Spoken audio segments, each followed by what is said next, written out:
You can start lying on your back in Shavasana.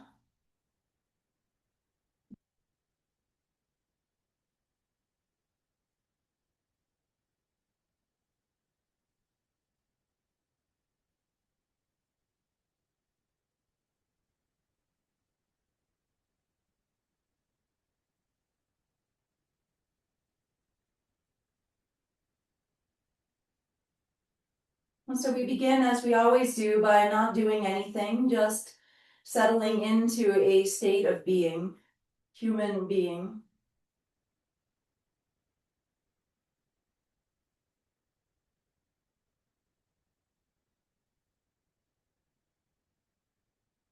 Surrender the weight of your body down.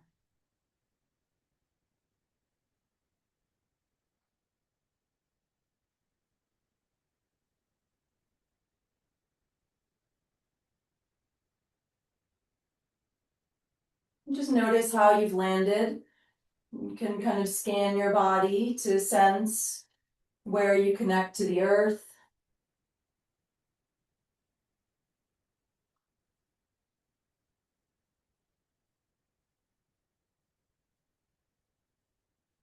Comparing the two sides.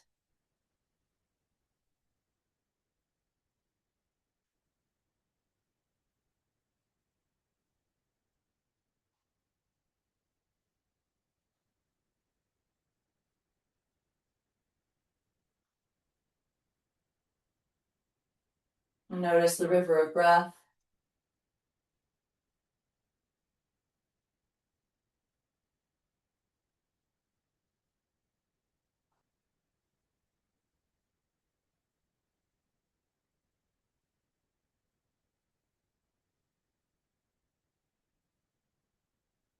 Notice what's present for you physically, mentally, emotionally, with kindness and compassion.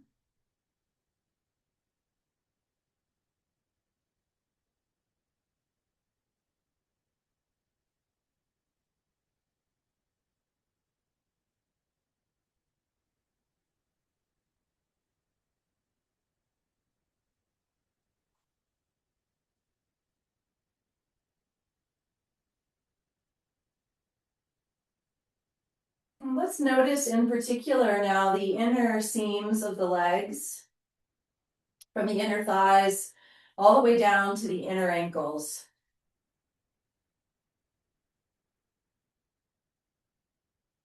And just notice if you can sense, or maybe even just take a peek. I would use my hand to lift my head rather than using my neck to lift my head here. Notice if one foot, if you're not sure, you can't sense it internally, does one foot turn out to the side more than the other?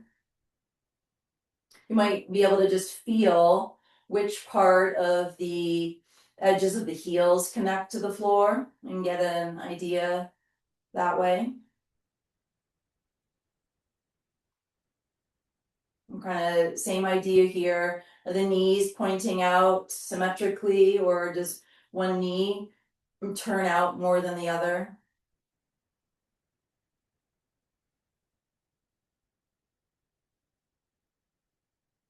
And then it might be really subtle. You might not notice anything, but just noticing any kind of quality of sensation along the inner legs, maybe the inner knees in particular.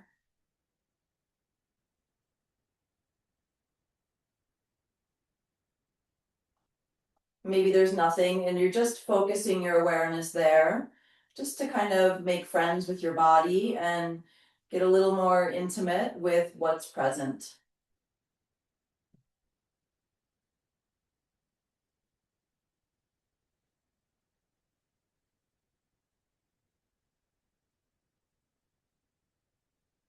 And now we'll begin our movement inquiry by placing the arms into cactus, or some people call it a goalpost. So the elbows are bent at about 90 degrees in line with the shoulders. And we'll slide one arm from that position to relatively straight alongside the head.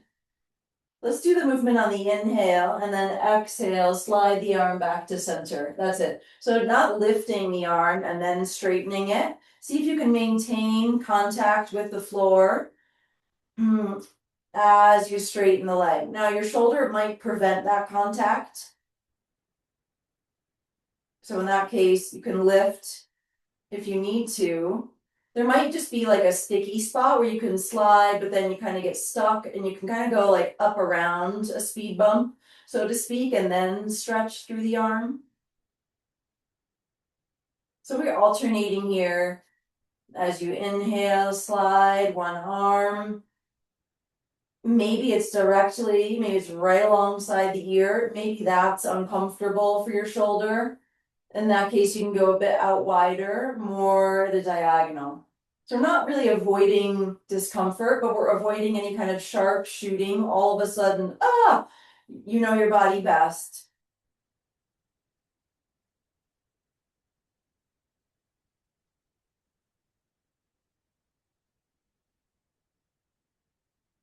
And let's add a little stretch of the same side leg. So whatever arm is sliding to stretch, same side heel reaches in the opposite direction. So now we're working the outer body, so lateral sheath.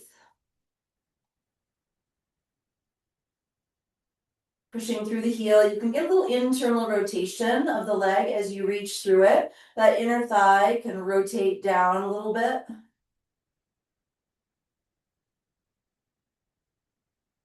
Breathing into the side as it opens up, particularly the sides of the rib basket.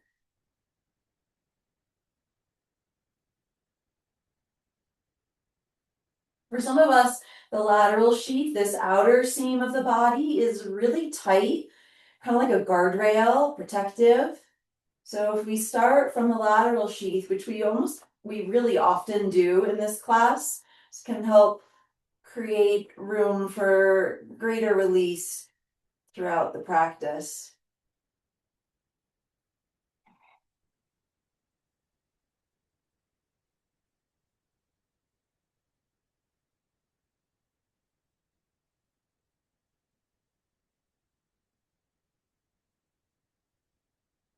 Okay, and then eventually coming back, we'll leave the arms in goalpost if it's comfortable. If it's significantly uncomfortable, arms can go out to a T at this point or even down alongside your body. But if it works, elbows are just a little bit lower than the level of the shoulders. So we get a little bit more shoulder opening, a little more chest expansion, a little bit more room for the breath. And then we'll plant both feet. And I'd probably plant the feet wider than the hips. We're going to work internal rotation, one leg at a time. So one leg stays just where it is at vertical, and we rock to the inner edge of the other foot. And then he moves in toward that static, that non-moving leg. And back up, alternating.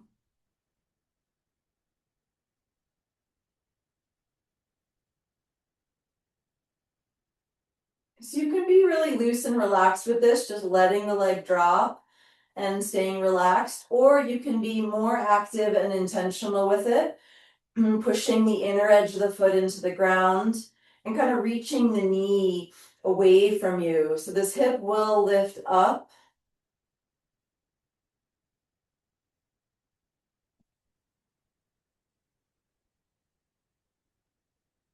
And you could also squeeze the buttock muscle of that active leg. Sometimes it's kind of like you're not sure, is the muscle working or not, particularly with the glutes. They often, I feel like they go to sleep on the job. So you could just kind of tap and see, is the glute actually firing? And oftentimes one glute will fire more readily than the other.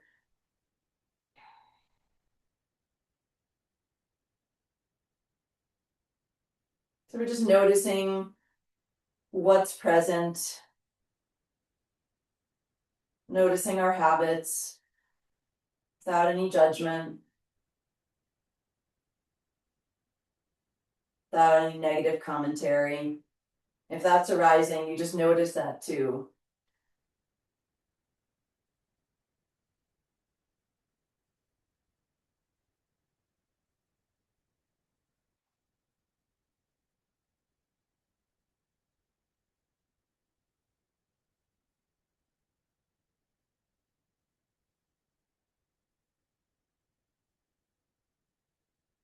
Okay, and then gradually coming back to center. If the feet are really wide, you might walk them in a bit so they're hip width apart.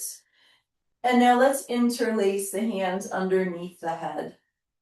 We're going for the hands to be at the base of the skull, not under the neck, but also not high up on the back of the head, right at the base of the skull, closer to, could be close to your hairline, I guess depends on your hair.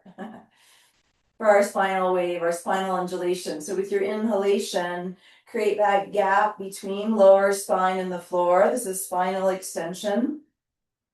And as you exhale, root the lower spine into the floor. Combining this spinal undulation with arm movement. As you rock toward your tailbone, the belly inflates. We press the arm bones down into the ground. And then exhale, root through the spine, lift your head, elbows come close together as you curl up, elbows toward the knees.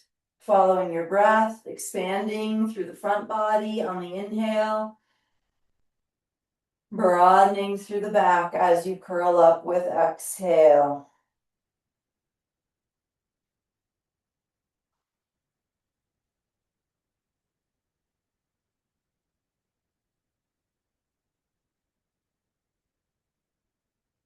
Let's inhale and add a lift of the heels, rooting the arms, arching the back.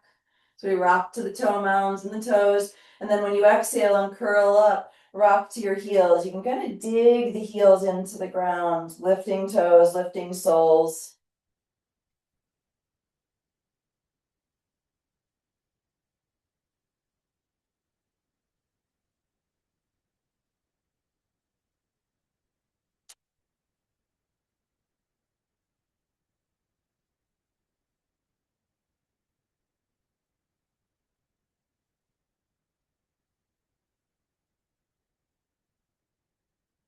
A couple more times, riding the breath stream.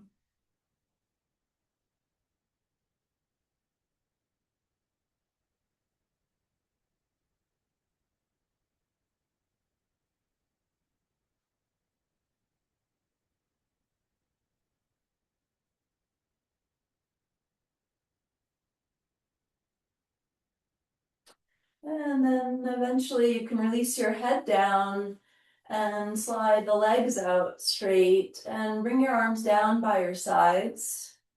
Pausing here in Shavasana, in this state of being, of non-doing.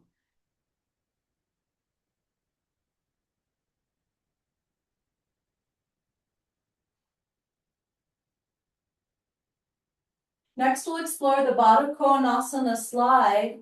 So it'll slide the outer edge of one foot along the ground to essentially create this tree pose shape, supine tree, and then slide the leg out straight. Alternating legs. Stay as heavy as you can. You can imagine there's a weight on your inner thigh.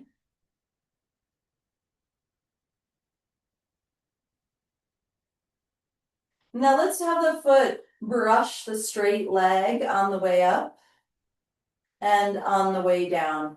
The foot is still staying on the ground. You don't need to lift the foot, lift the leg to brush any particular place, just where the foot meets the leg. Brushing, kind of just like scrubbing action. Noticing where sensation is arising.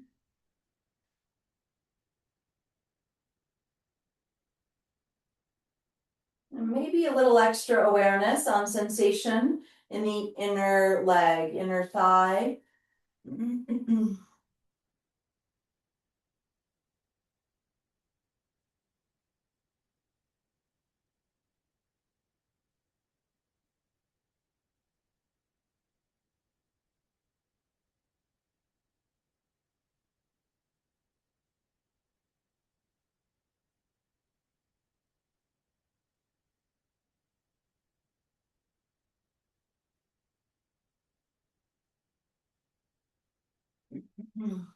And then start to do both legs at the same time. So legs moving together into Baddha Konasana, sometimes called bound angle or cobbler's pose, and then sliding the legs straight again. So feet come together as they move toward the groin or toward the pelvis, and then away. Always be open to the pause. There might be this moment in time where the body or the brain, whatever it is, just calls for stillness. Please honor that.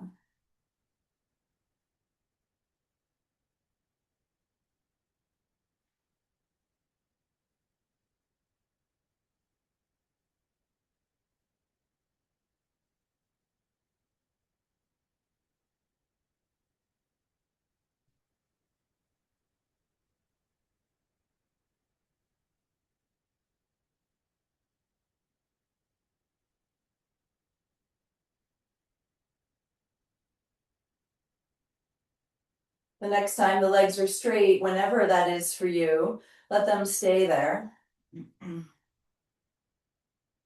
And again, interlace the hands at the base of the skull. Okay, we call this one the side scrub. We'll slide into a side bend. Again, try to stay on the floor in gravity. I mean, we're always in gravity, but not pulling up against gravity.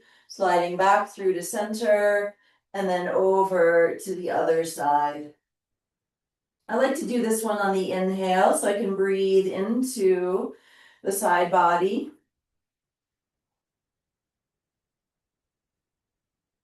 And you can incorporate the heel reach here. So similar to our first movement, same side elbow now and heel. Stretch, slide, reach away from each other.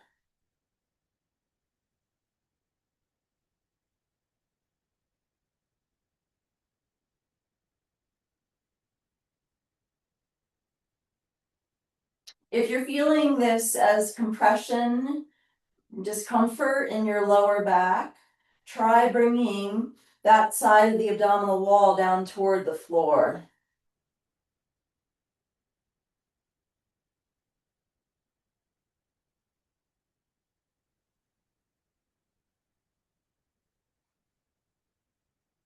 Try to really fully be in the moment, in the movement. Sometimes we're already thinking about getting on to the next side and we haven't even finished that one side. Like I just noticed that that leg that really doesn't need to do anything was already getting ready to do its part. So when we slow down a little bit, we can be in the moment rather than kind of reaching for the future.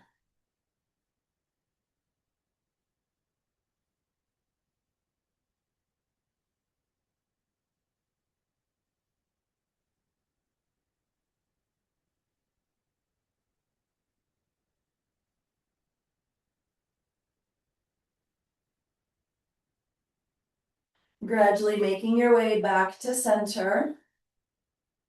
Keeping your hands underneath your head, right at the base of the skull. And plant the feet again. The feet about hips width apart. We're going to add a diagonal rotation, diagonal line of energy with the exhale. So inhale, spinal undulation. Root the arm bones, rock toward the tailbone. And then exhale, ground through your spine. Bring the elbows over toward one hip. Following your breath.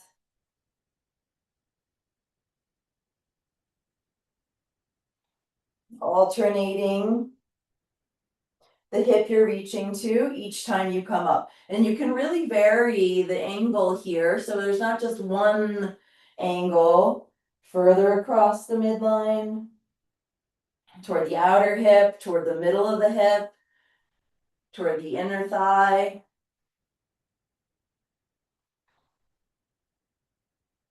I like to incorporate a little of that side scrub action we just did. So I like to kind of side bend to the left and then curl up to the left.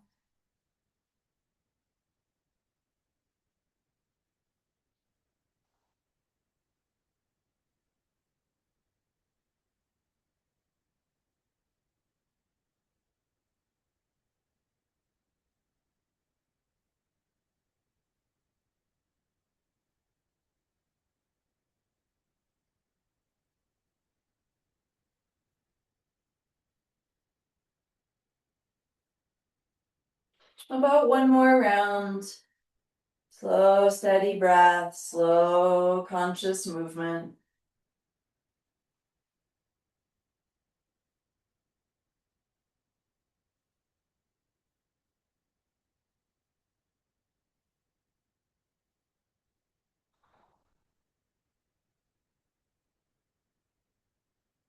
And then the next time the head releases down, please keep it in the cradle of the hands and slide the left leg straight. Okay, we're going to combine the side scrub with this diagonal spinal undulation. So as you inhale, side bend to the right. So left elbow slides overhead, right elbow gets closer to the right hip. And then exhale, curl up, elbows toward right hip. We're just working this one side. Inhale, side bend to the right. Exhale, elbows to right hip.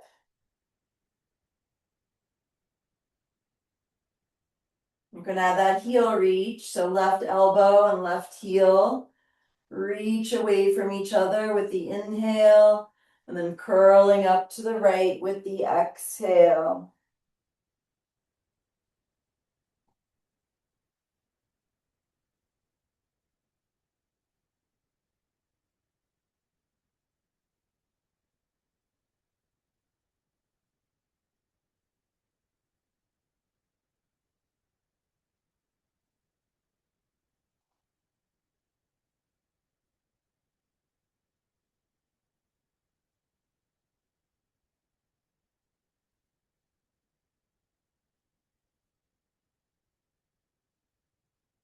The last one on this side.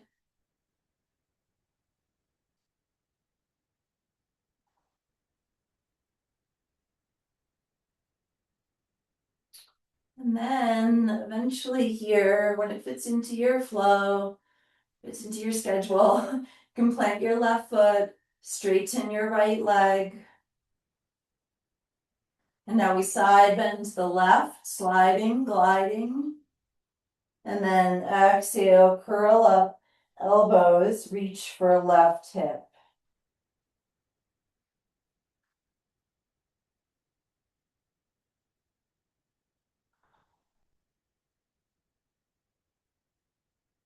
Try adding the reach of the heel, right heel, sliding, reaching away from right elbow.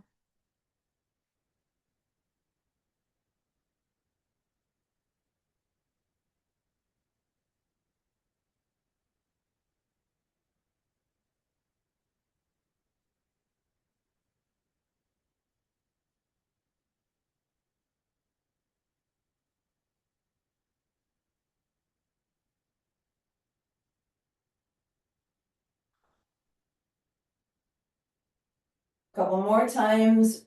Try to really bring your breath into the right side of the rib cage on the inhale.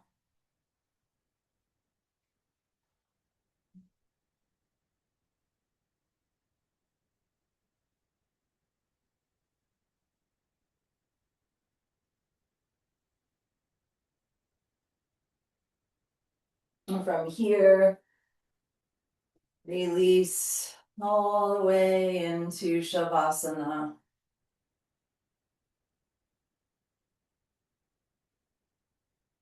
Notice the field of sensation. What feels a little bit more wakeful? What feels warmer? What are you more aware of?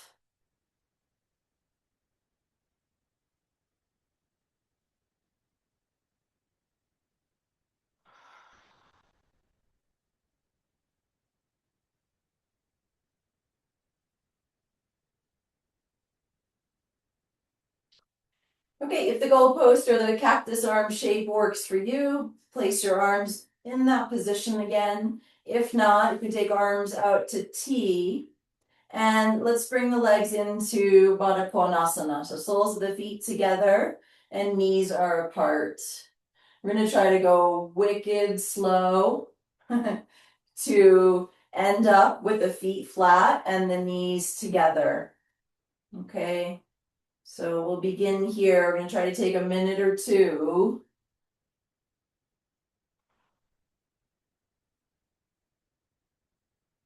And the whole time we're really tracking sensation. So notice what's happening in the pelvic floor.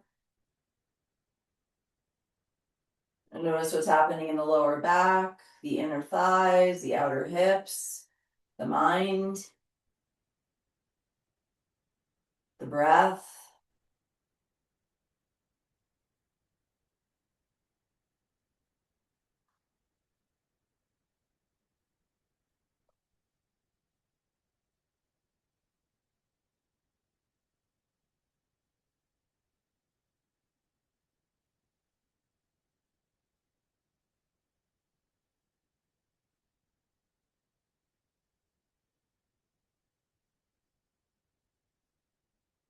That's just about a minute.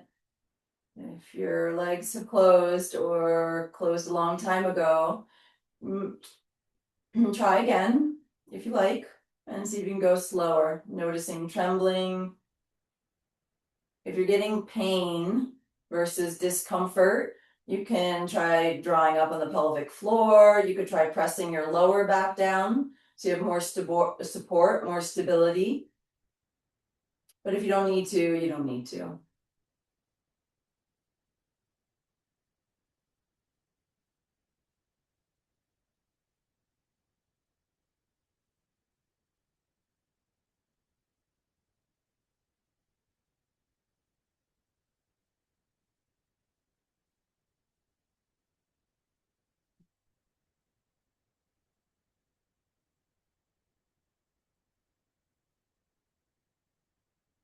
And then once the legs come all the way together, squeeze the knees together.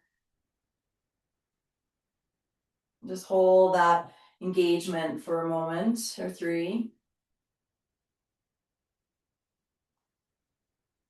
And then open the knees out to Baddha Konasana, feet together, knees apart.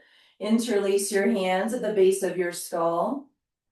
Now we're moving with the breath again. So with your inhalation, press the arm bones down.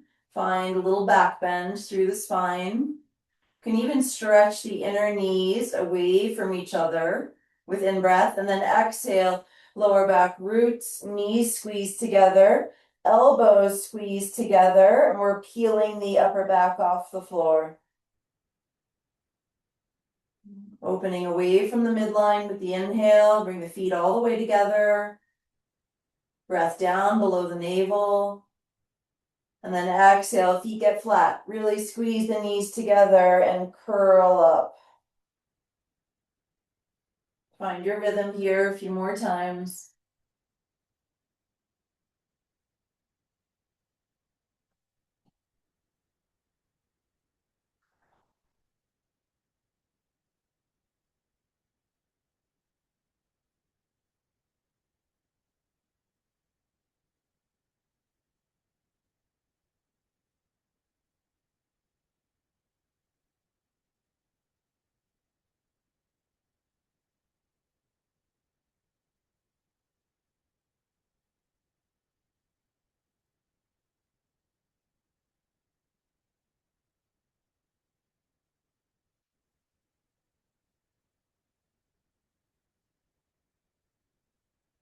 The last one. Reach the knees away from each other on the inhale. Everything coming in toward the midline with the exhale. And then release all together back into Shavasana.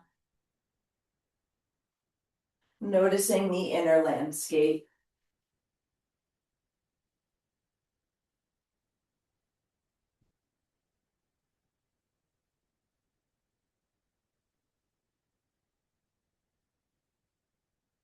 Okay, stay as heavy as you can. As you roll onto your belly,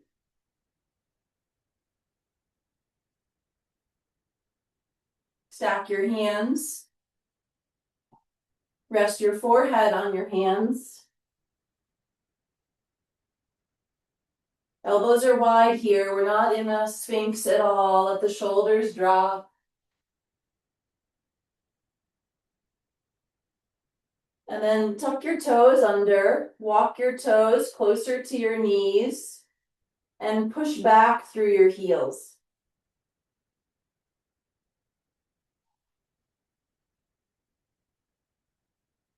Untuck your toes. Toes point straight back, not in toward each other. Press the tops of the feet into the ground.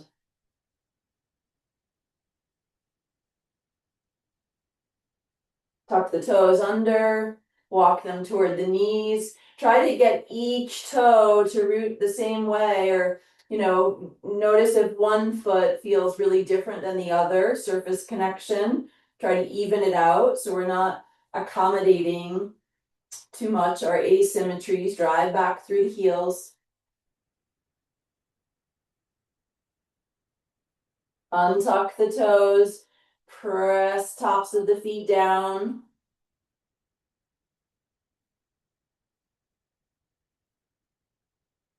One more time, toes tuck under, get your toes a little closer to your knees. Stretch back through the heels.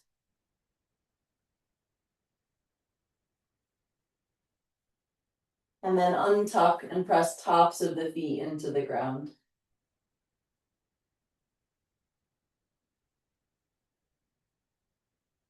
From here, you keep your head down and bring your feet up and separate your knees a little wider apart.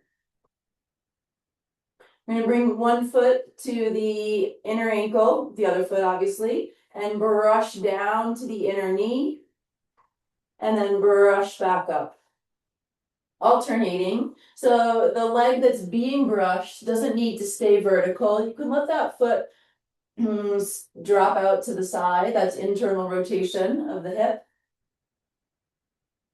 Scrubbing, brushing.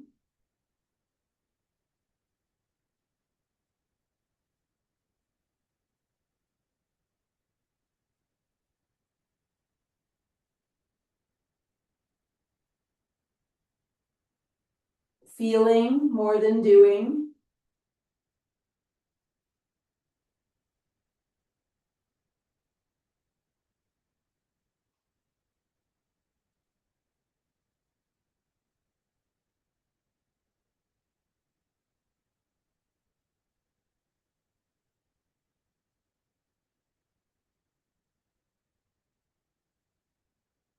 Coming back up to center, release the feet back down to the ground. And now we'll bring one leg into Baddha Konasana. So it's like we're on our bellies in tree pose. And this one can be a bit tricky here. So the foot's not going to move at all. I'm gonna slide my knee toward me, toward my body, and see how the hip hitches up toward the ceiling. I almost end up rocking a little bit away from that side.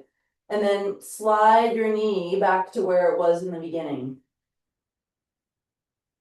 Try that a few more times. See if you can really isolate the movement here. You might not get near as much movement if you don't move the foot. That's okay. A lot of times for different shapes, different movements, this one maybe in particular, the body just has never done anything like this before, so it takes some time to figure out. Just being patient and kind and curious.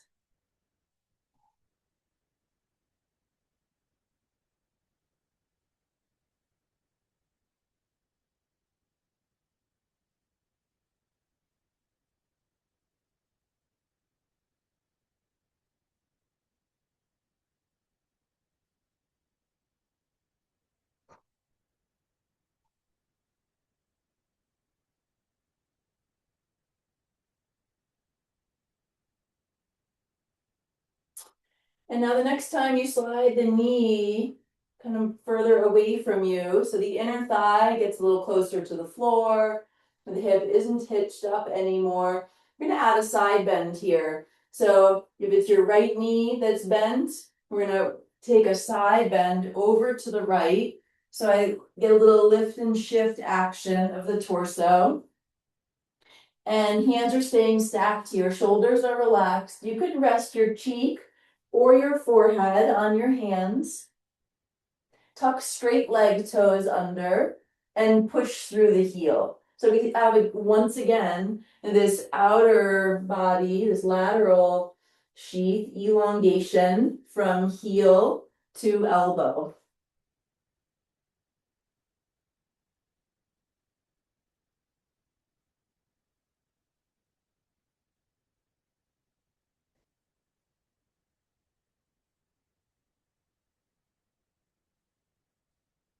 You can stay right where you are or bring the hands to the elbows in this side bend. We're rising up. It's a Sphinx variation. Elbows away from the, shoulders away from the ears. Chest lifting.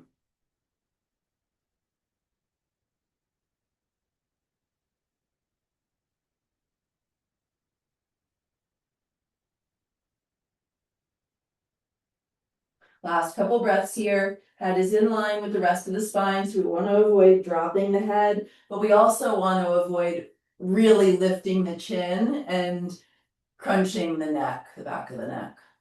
The back of the neck is long, gaze is down.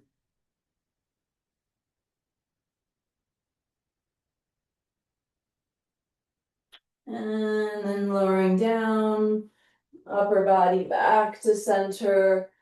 Slide the bent leg out straight, resting forehead on hands.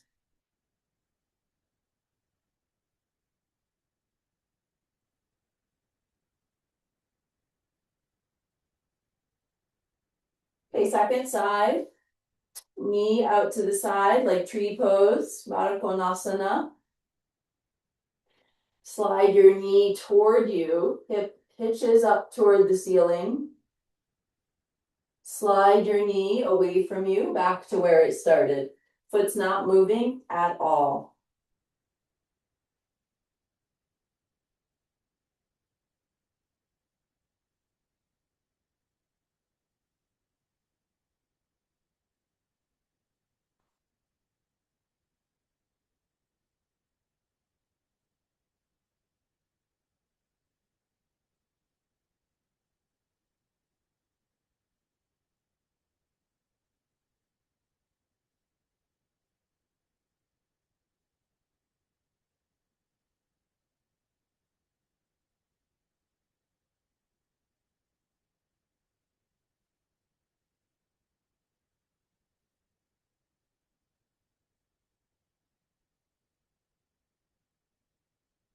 Slide the knee away from you so the inner thigh gets closer to the floor. The hip releases down away from the ceiling. And now we'll add our side bend, walking the upper body. So if left knee is bent, left elbow gets closer to left knee. Hands are stacked. You can rest your forehead or your cheek. Tuck straight leg toes under. Active reach through the heel. Breathing in to the length from outer ankle or heel all the way up to elbow.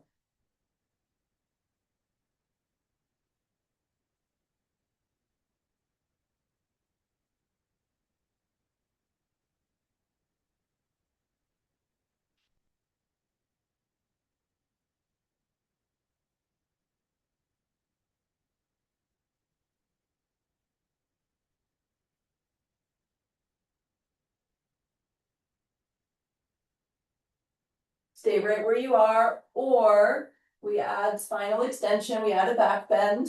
Take hold of your elbows. Elbows are in front of you, at least somewhat. Let's not have elbows right beneath the shoulders so we can get a more even arc in the spine rather than all concentrated in one place. Rooting through the elbows, move the shoulders down, and really lift the chest forward and up.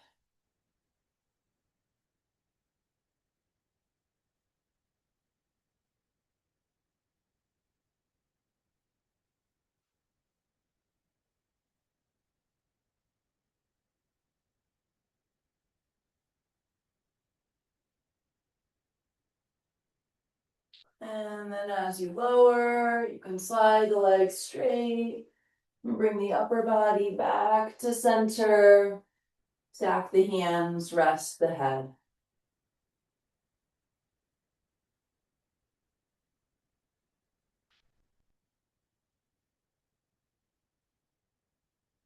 And come back to symmetry with our Sphinx variation.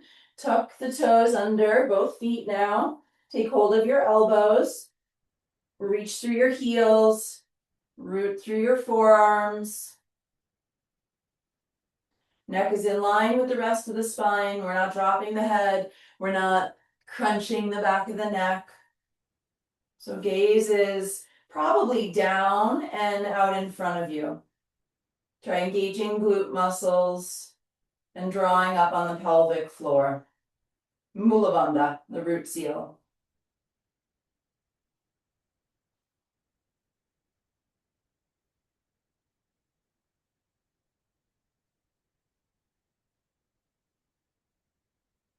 And then lowering down.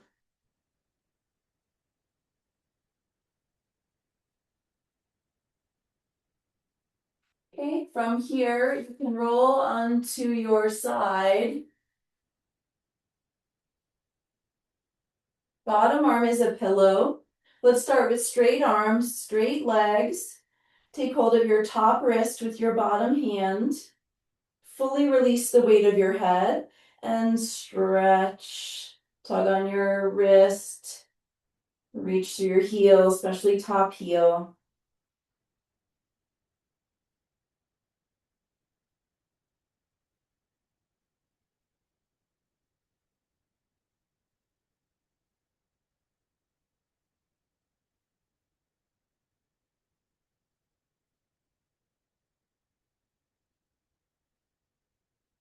Release the top arm.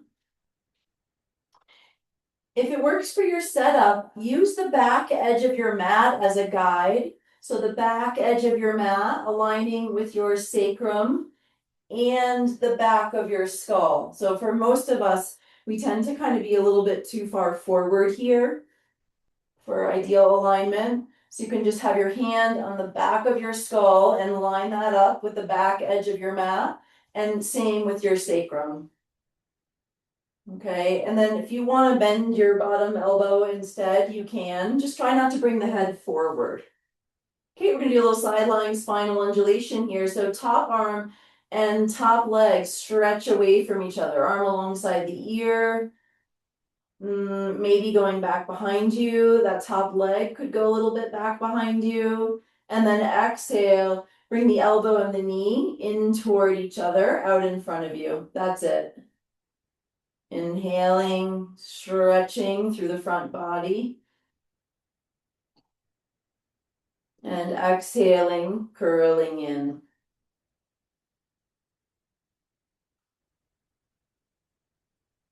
And let's keep head heavy.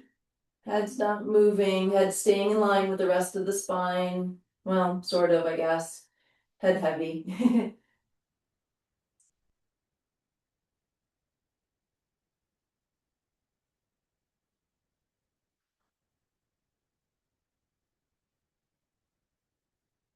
Last couple times, you can really take that top leg back behind you to open up through the front of the hip.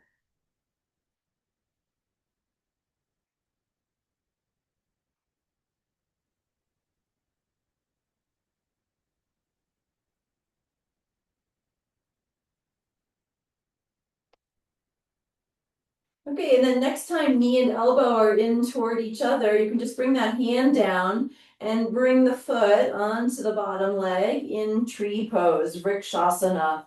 So notice if you've got hip hinge, if that bottom leg, I'm exaggerating, but if it's out in front of you, bring it back so it's in line with the sacrum and the back of the skull as well.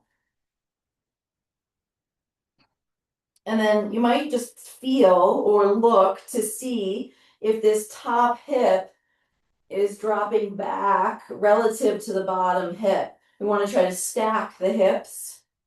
Just like if we were in a standing tree, we would want both hips shining forward. So the hips are stacked, and then you can try drawing that knee back to facilitate this opening of the inner leg.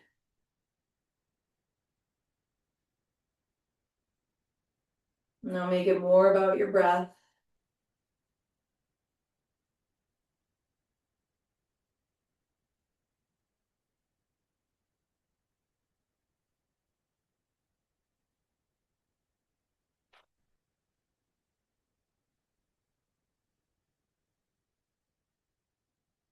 Can stay here, or maybe use your belt or take hold of your foot.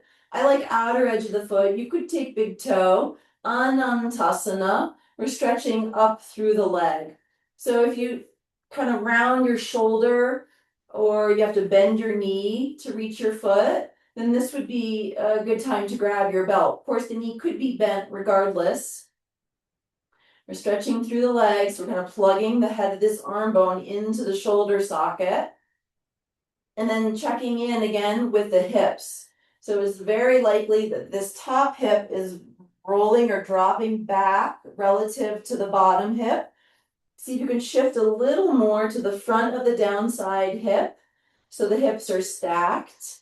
And then take the leg back without losing that alignment. We're really active through the bottom leg to help stabilize the shape. You can reach through the leg, root through the leg, and engage your glutes.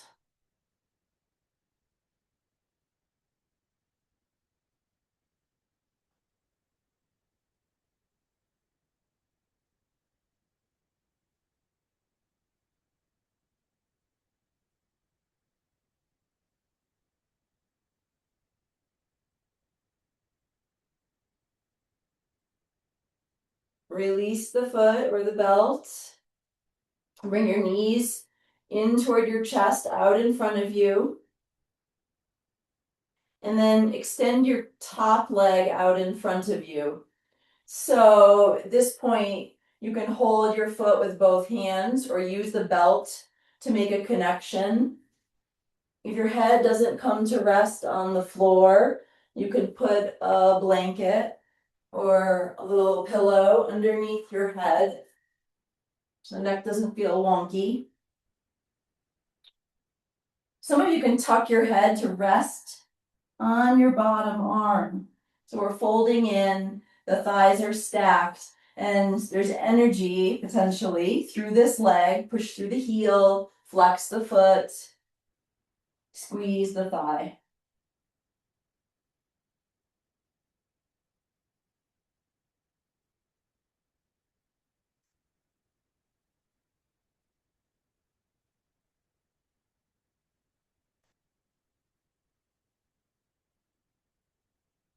Now let's also straighten the bottom leg underneath the top leg. So both legs are out in front of you.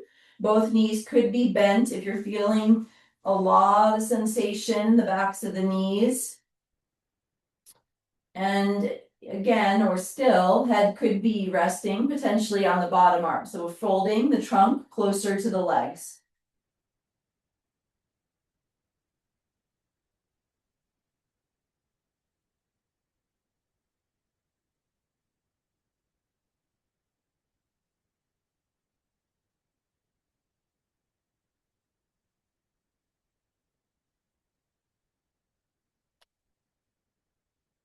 And now you can hold over the tops of both feet with your bottom hand, or take the belt around both feet and hold with your bottom hand. I'm going to open up to twist. So top arm coming up toward the ceiling and then back toward the floor behind you. You might like to just stay here, or as we often do, you can flow in and out. Head is rolling, head is staying on something. If it ends up hovering, put something underneath it, please.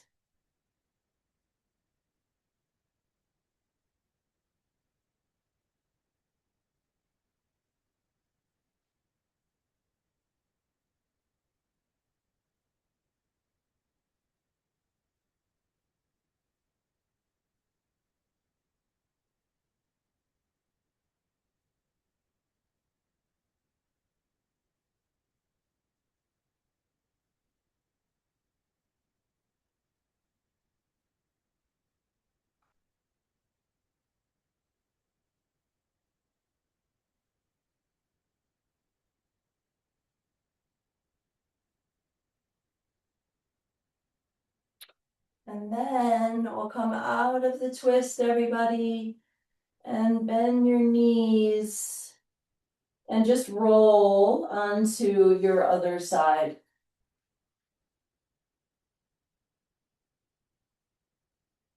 I'm only turning around so I can still see you, you can still see me. So we're starting with straight arms, straight legs, bottom arm is a pillow.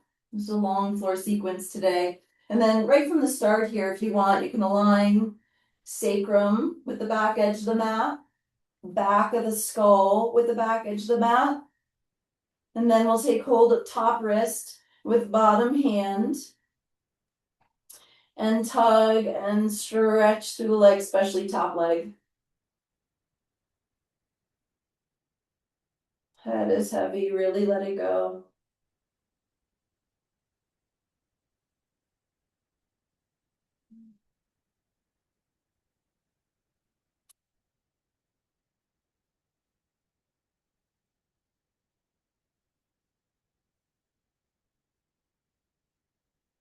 Release your clasp on the wrist. Stretch, stretch through the top arm, top leg. Maybe they go back behind you. And then exhale, elbow and knee curl in toward each other.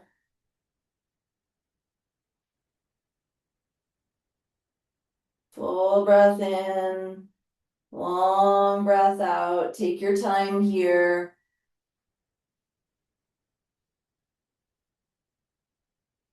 It's mindful movement, so really attentive to how we're moving.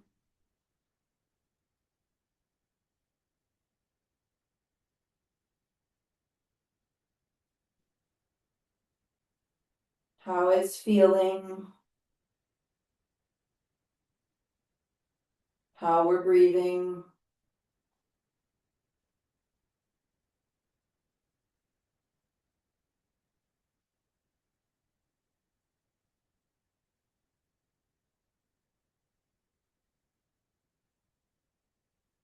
And then the next time knee and the elbow come in toward each other, just bring the hand down and bring your foot to the inner seam of the bottom leg. So we're in sideline tree pose. Notice that bottom foot is out in front of you. So if it's like really easy to see, you probably need to bring it back a little bit so you have a straight line. You can feel with your hands, maybe take a look with your eyeballs to see that the hips are stacked. It's very common that this top hip will be behind the bottom hip. So see if you can make an adjustment to stack the hips and then maintain that stacking and draw the knee back.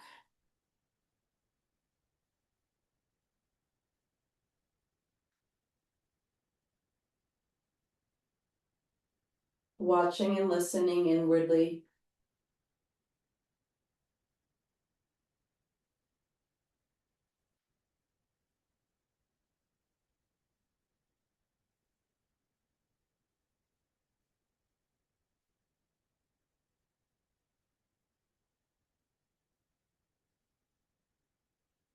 Stay here or grab your belt or take hold of your foot or your big toe and stretch up through the leg, Anantasana. We want to maintain shoulder stability here. So if you feel like your shoulder is kind of rolling forward or coming out of the shoulder socket, your arm, you want to plug it in. And if you can't do that and still have your foot, then a belt is a good idea. Yep, so we're checking in again with the hip stack, working on bringing the sacrum out in front of you and the leg further back behind you or further up. Bottom leg's really active here to help stabilize. Reach through the leg, root through the leg, and engage your glutes.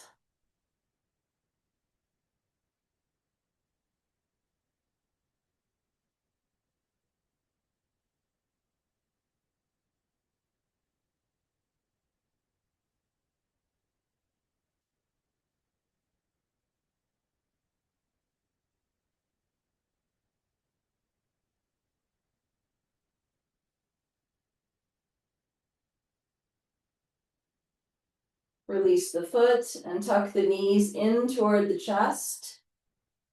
Arms come out in front of you.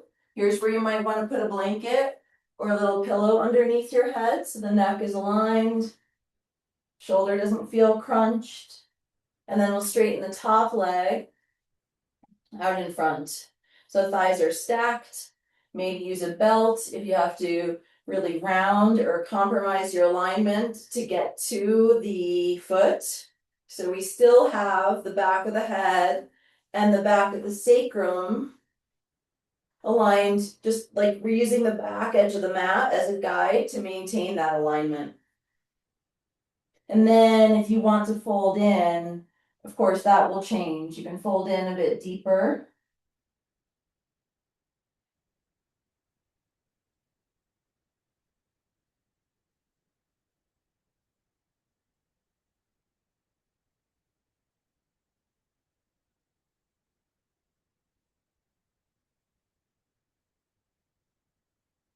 Straightening your bottom leg underneath the top leg, side lying west stretch, either holding over the tops of the feet or using a belt. Be mindful if you have any kind of disc issues or sciatica, we don't want to do a big rounding of the spine here. Maybe head is resting on bottom arm if those aren't issues for you.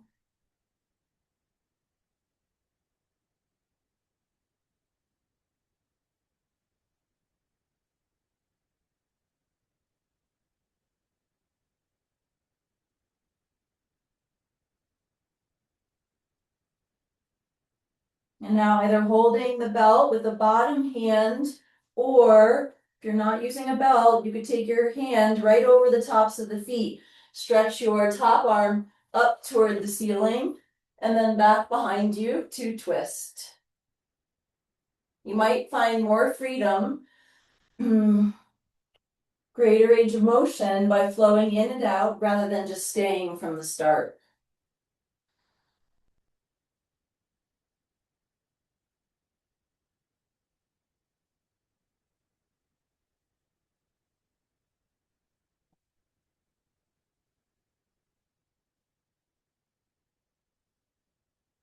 Head is following the lead of whatever's happening below.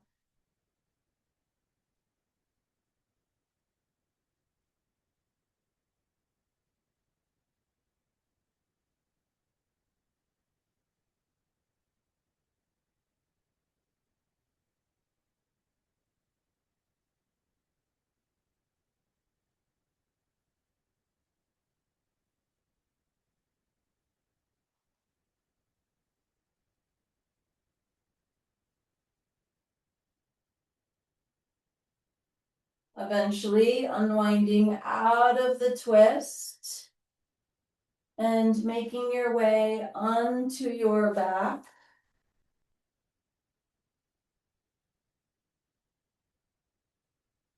Legs straight, take hold of your elbows, arms up around your head, full body stretch.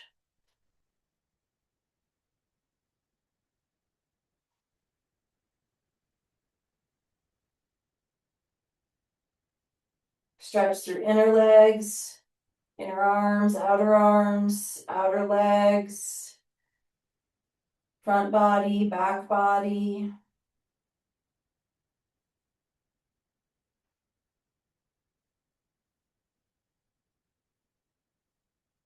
And then release all together to Shavasana.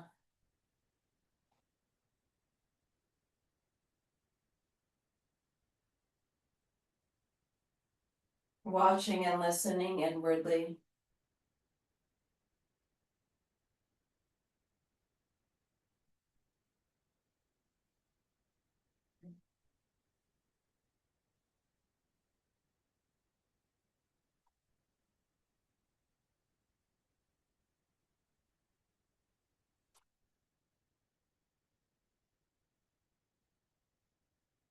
Okay, from here, you can bend your knees, roll to your side, and let's come into an active child's pose. So toes are tucked under, Arms are actively reaching forward. Hips drive back.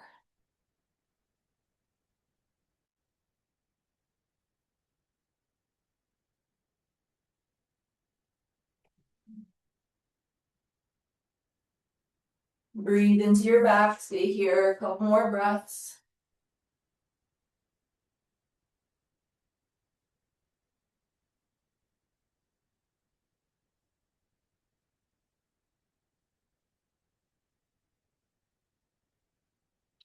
Okay, let's try to keep the toes tucked under, and all the toes are tucked under. Maybe there's like a little renegade pinky toe that needs a little help from your hands. And then we're gonna try to walk the hands back. So you might need to keep some of your weight on your hands. Some of you can come all the way off of your hands and have sitting bones on heels.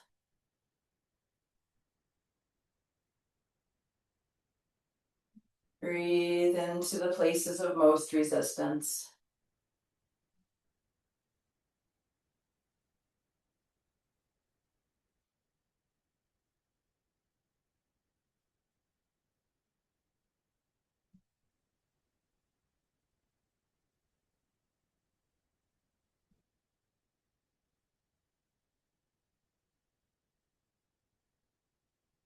Okay, in a slow and mindful way, remove your blanket if it's on your mat.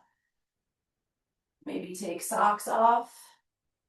And we'll come up to standing in Tadasana, in mountain pose.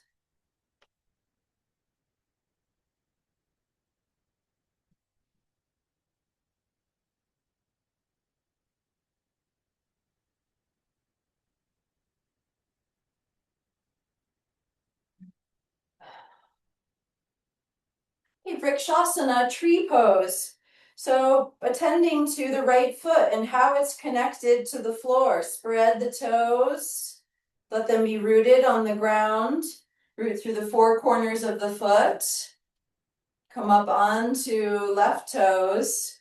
Turn the knee out to the side. So I've got my hands on my hip points so I can notice if the knee drawing back takes the hip back. Don't let that happen. And then the foot can stay on the ground. It can slide over to meet the ankle, or it can rise up. Try to do it on its own. So instead of the arm doing the lifting, that would be passive range of motion. The leg does the lifting, active range of motion.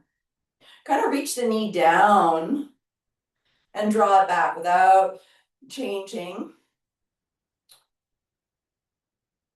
this level or the symmetry of the hips. And then feel free to bring hands to prayer or stretch your arms up. Really common is that this hip pokes out to the side. So if you can feel or sense that in your body, bring the hip in. So you've got your plumb line, you have your mountain pose.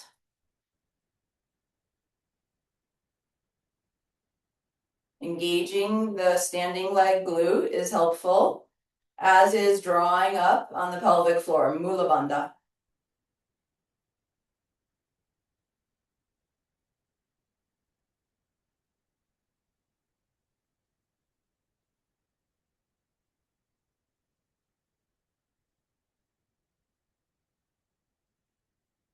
And with control, bringing the foot back down and the arms. Spreading left toes. Make sure the foot's not turned in. Root through the four corners of the foot. Hands can be on hips to help with balance. Come up onto the right toes. Open the knee out to the side. Maybe hands are on these frontal hip points. You can just keep yourself honest about this right hip not drawing back, or whatever your second side is. And then foot can slide over to meet the ankle or come up. Bring it up on its own. So we're working active range of motion rather than passive range of motion. Rooting and rising. Can do what you like with your arms here. Notice if your habit is for this hip to sway out to the side. Bring it in, bring it underneath you so you can stand up taller. Keep drawing this knee back, maybe even reaching it down. See how it feels.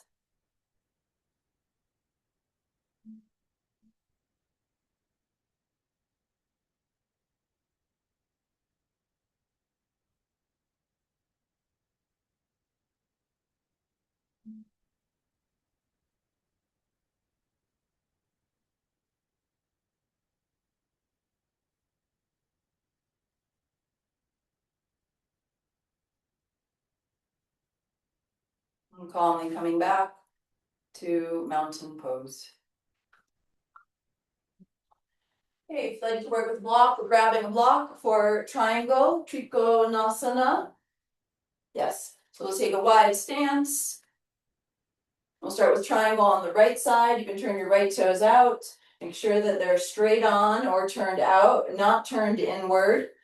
Place your block inside or outside the front ankle. Reach out over your right leg with your right arm. Allow the hips to rock back with that reaching action, and then bring your hand down. Turn through the ribs and maybe extend through the arm.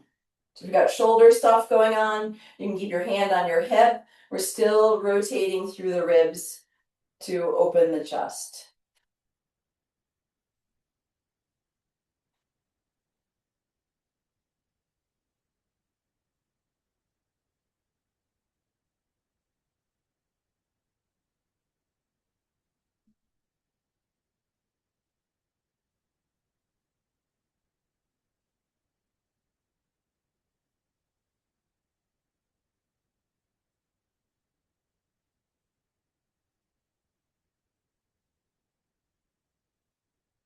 Root to rise.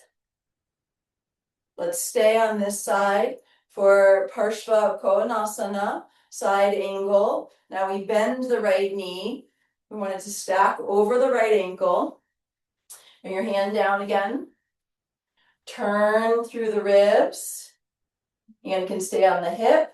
Arm can stretch up. Maybe it comes alongside the ear. Palm facing down.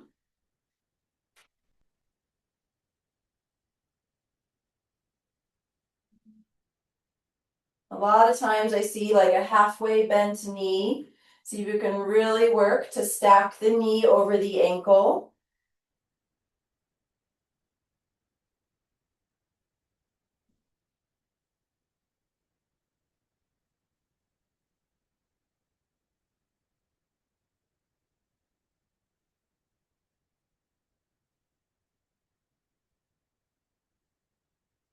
Ardha Chandrasana, half moon. So if you feel like you got good balance, you can stretch the arm back up. Keep it there in the transition. If you're not so sure about your balance, bring your hand, excuse me, hand back to your hip. You can use your block, highest setting, off to the right, more accessible, in line with the foot, more challenging. Either way, the block or your fingertips are out in front of you. So when you come up, you have this stack of shoulder block hand.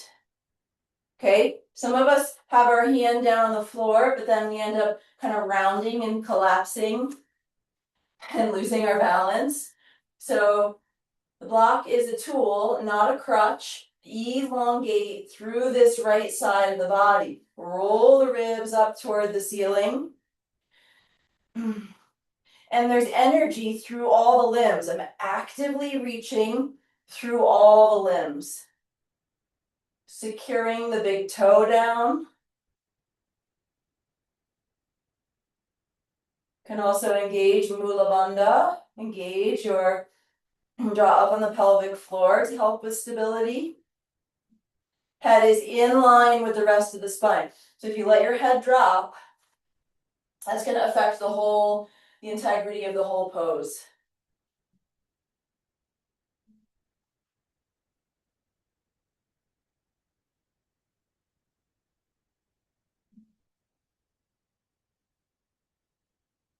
From here, you can reach that airborne foot way back, so you end up in a wide stance.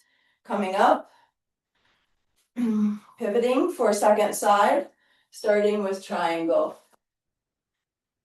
Oftentimes when we go to the second side, this formerly front, now back foot gets forgotten, and we leave the foot kind of turned out. So let's have toes pointing straight ahead or a little bit inward, not back behind you. Okay. Left arm reaching out in front of you. Lets the hips rock back. Hand coming down. Roll through your ribs. Maybe stretch up through the arm.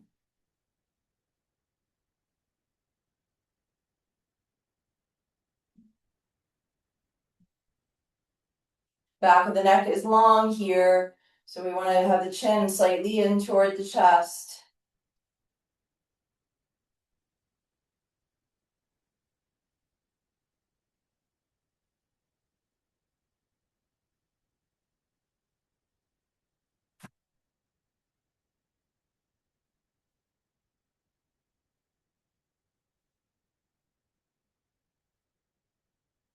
Root to rise. Parshva Konasana, side angle asana. Bend the knee. Stack it over the ankle. Hand coming back down. Rolling the ribs up toward the ceiling. Maybe hand stays on hip. Maybe arm stretches up. Maybe it's alongside the ear. If so, palm faces down. Chin slightly tucked in toward the chest. We don't want the back of the neck all crunched up.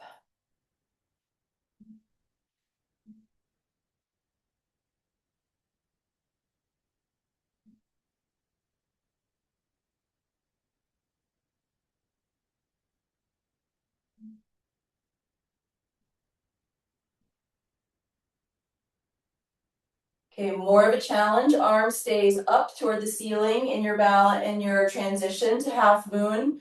More balance, accessibility. Hand comes to the hip. Block is out in front of you, either in line with the foot or off to the side, the latter being more steady. Coming up to balance. Whoop, see, big toe went up and totally lost my balance. If you're on fingertips and it's causing this not only inability to shorten or inability to lengthen the side, but inability to open and stack, then the block is your friend. Okay, we want to create this stacking of hips, stacking of shoulders. Energy through the legs, really activate, really stretch. See if drawing up on the pelvic floor, Mula Bandha, helps you stabilize it all.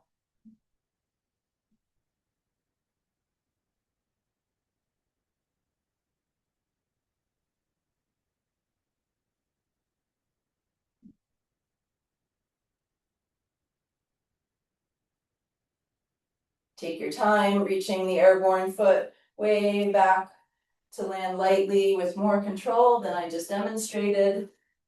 We'll come up, coming back in to mountain pose.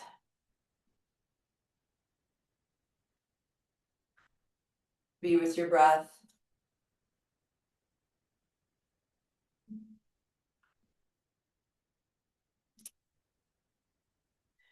Okay, extended hand to big toe. We're gonna do a little bit more balance work. So you might want your belt. Uttita Hasta Padangusthasana. We're gonna start in a kind of tree shape with the belt or without, and then extend the legs straight out to the side. So let's start by spreading the left toes and really connecting foot into the floor, four corners of left foot. And then you can bring your belt, if you're using it, around your right foot and right leg into tree pose. You can just loop it around, doesn't need to be in a loop. And let's try to have the arm externally rotating rather than internally rotating, shoulder rolling forward, not what we're going for. Okay, from here, we'll take the leg directly out to the side. Okay, so the belt helps us to be tall, take that full extension of the leg, and to plug the head of the arm bone into the shoulder socket. I personally go for straight arm rather than bent elbow.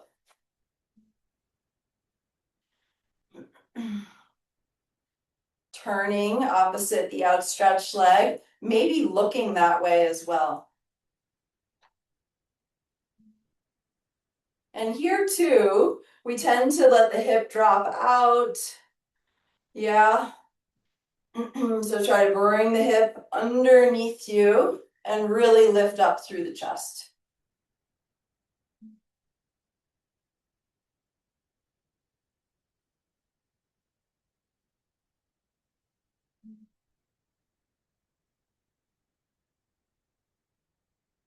Last couple breaths.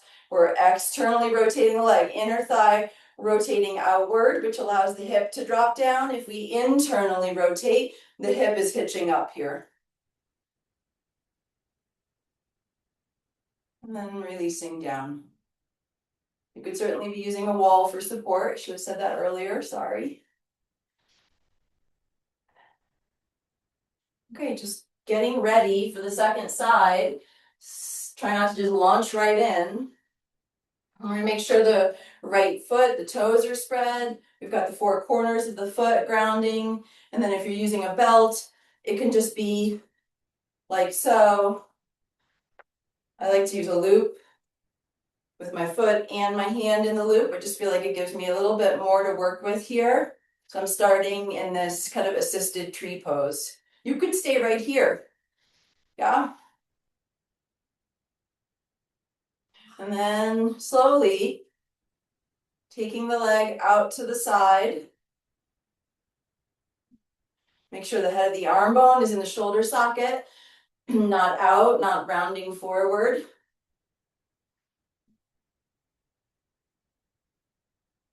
Turning the belly opposite the outstretched leg, maybe turning your gaze that way as well.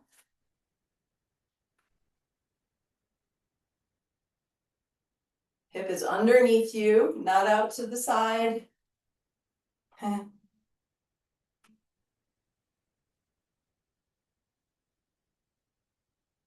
Drop on the pelvic floor.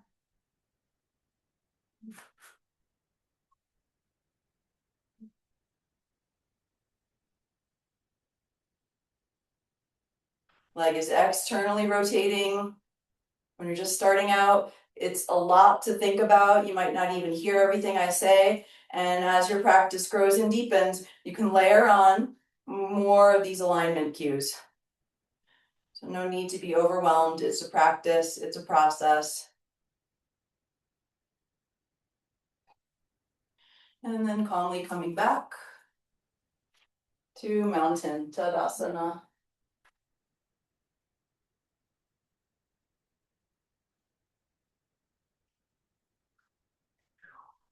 Okay, well, we don't really have time for the last balance pose I wanted to do. Shucks. So we're gonna come down to yeah, let's come down to the floor, onto our backs again.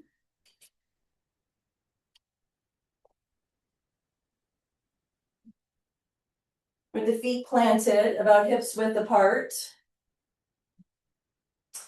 And with a level or a neutral pelvis. So you can make a triangle shape with your index fingers and your thumbs.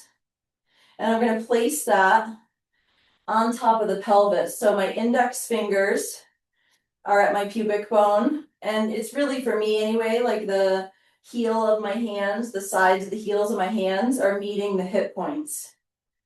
And then I'm going to make this flat. I'm going to make this like a table. So the common tendency is for the pubic bone to be up relative to the hip points. So see if you can move your pubic bone away from you. So if you were to take a look, this is flat here. Okay, and we're just gonna hold that, actually, sorry. Can we put a block between the inner thighs? I'm gonna leave the hips down on the ground here, but squeezing the block and feet further away from you than you might normally be accustomed to. So feet not underneath the knees, further forward. That might help to create a little bit more of this level pelvis. Squeeze the block. And then reach the arms up toward the ceiling so the shoulder blades protract, they move away from the spine. And then bring the elbows down and just slightly press the elbows into the ground so the shoulder blades retract or move toward the spine. Try that a few more times, squeezing the block and keeping the level pelvis, reaching and rooting. Arms are straight here on the inhale when you're reaching. And then elbows plug in. Keep squeezing the block.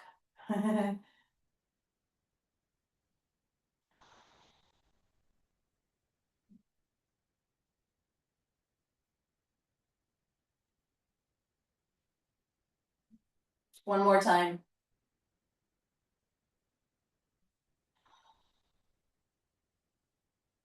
And then from here, you take the block out, bring soles of the feet together, knees apart.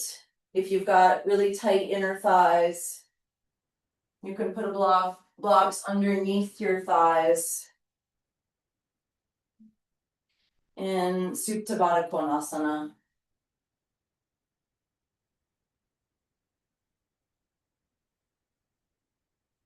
You're kind of walk your spine, walk the length of your spine a little further away from your hips. And then just drop back down again. If this shape feels like work or is uncomfortable to you in any way, or you would just rather come straight into Shavasana, otherwise we're going to just pause and be here for the last few minutes.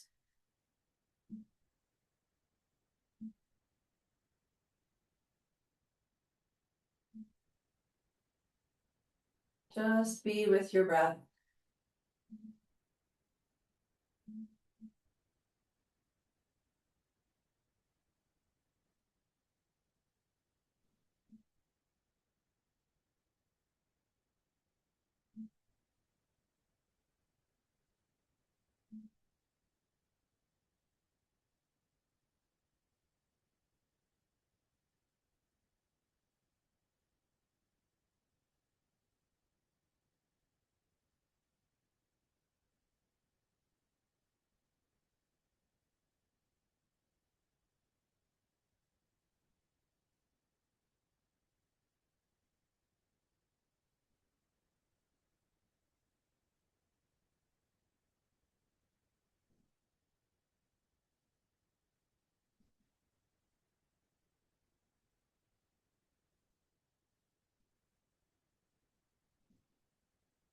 Okay, at any point here, you could release the legs out straight into Shavasana.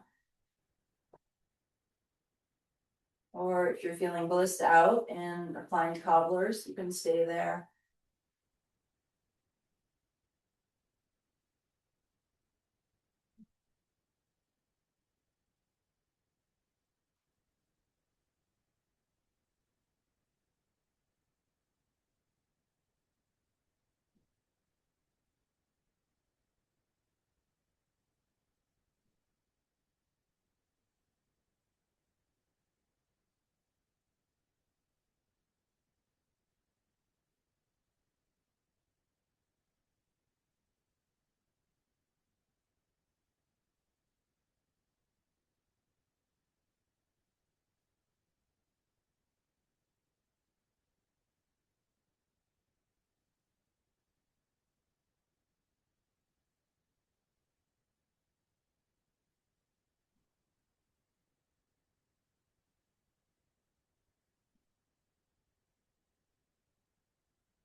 And come back into the river of breath.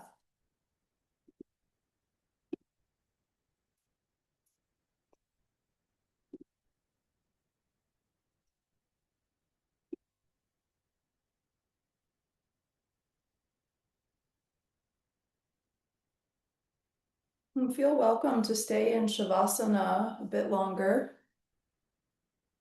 or gently, slowly, gradually rising up to a seat.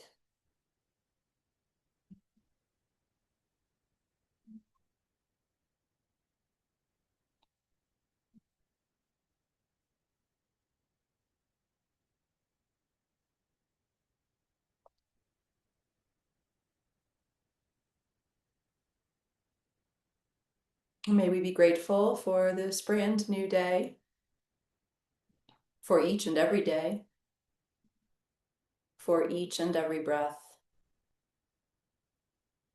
May we be grateful for the challenges that help us grow.